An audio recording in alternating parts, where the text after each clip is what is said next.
Hi, this is Tanya. This is the week of July 30th, 2023. Already at the end of July. We are going to be in August on Tuesday. Cannot believe that the summer is slipping away. Not a surprise, but still, time. Time just drifts away. Day to day, possibly not, because of experiences in life. But when you look at the overall picture and reflect and, yeah, of what you've accomplished or what you need to accomplish, yeah, time goes by fast. Doesn't wait for any of us.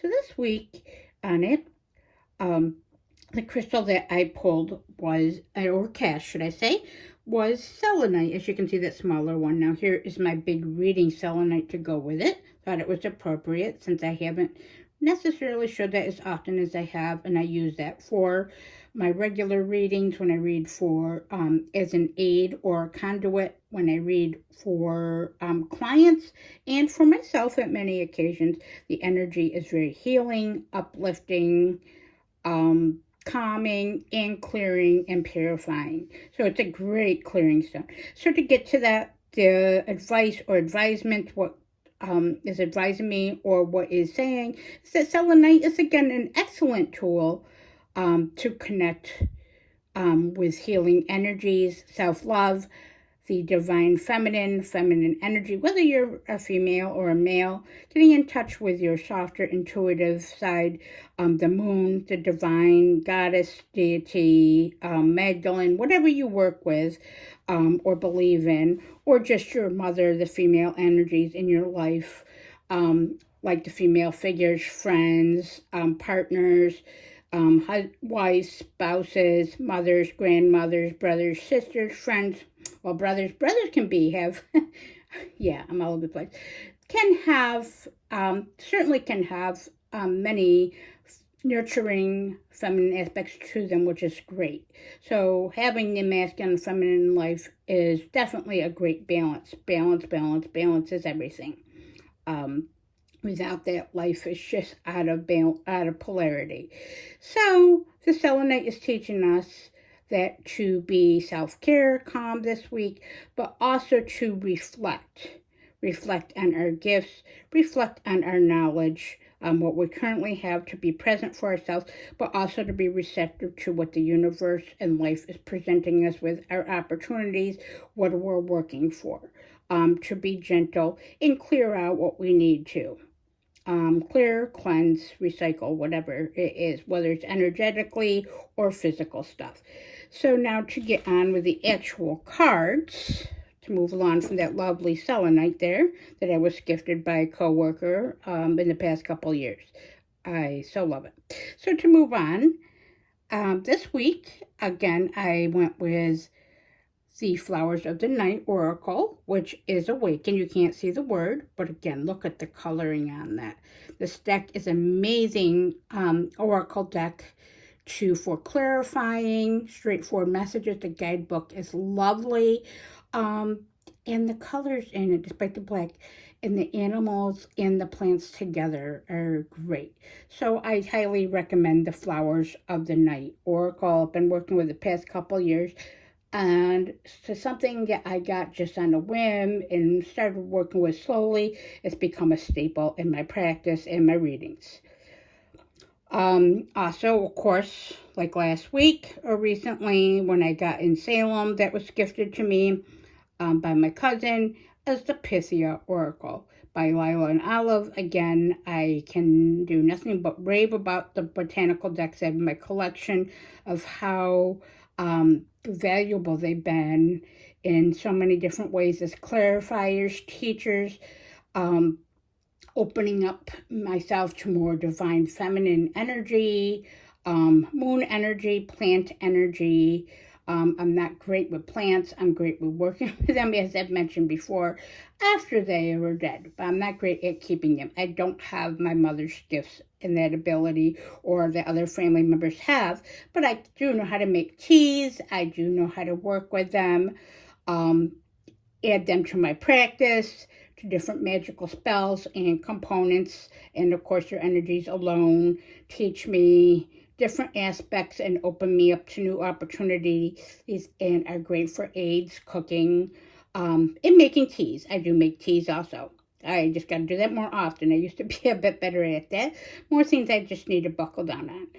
And so that one, of course, as you see here, because I'm rambling, is Love's Will or the Moonflower. Look at that card. She's so beautiful. Highly recommended deck.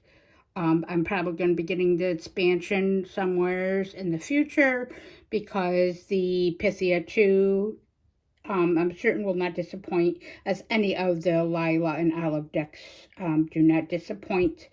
I do actually believe that they are not mentioned or credited as much as they should be. So yes, check that out on Lila and Olive's site. Definitely worth the investment in many different levels for what you get out of it. Now here is, of course, the tarot card of the week, which is the Magician. Of course, I don't know how to say the word that's actually on the bottom of the card, which you cannot see. For the Magician, it's in Italian. Yeah, we know I'm not very good with certain pronunciation anyways when it comes to other languages, and I do not want to butcher it. So it's the Magician, simply that. As you can see, again, this deck I got a few weeks ago, just been slowly integrating and working with it. I do love it because, of course, I love anything with skulls and skeletons. And, of course, it's just a very beautiful artsy deck.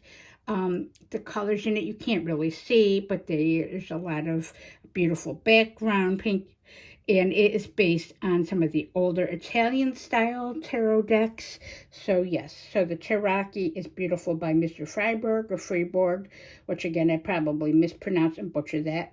So sincerest apologies. And check out my video that I posted yesterday of my basic kind of messy flip through of the Purgatorium Hex, which I bought these both at the same time. This deck again is only $50.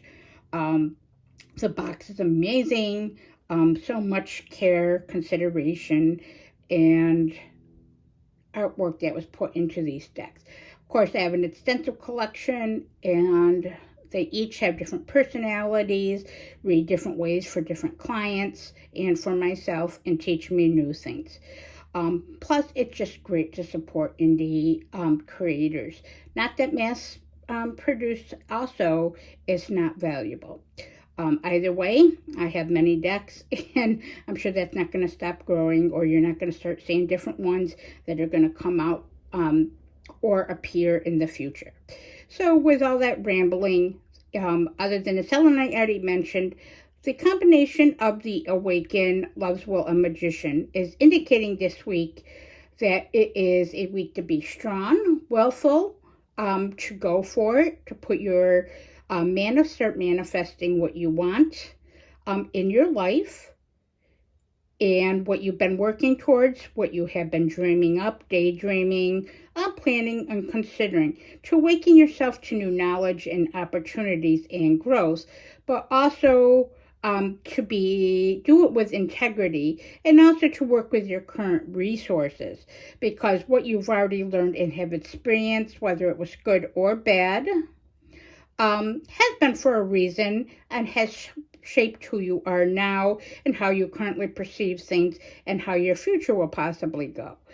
So whether it was good, bad, or ugly, those experiences and knowledges are still something to focus on and to help aid you in your future quest for knowledge and growth. Or hopefully you want to grow and have a quest for knowledge.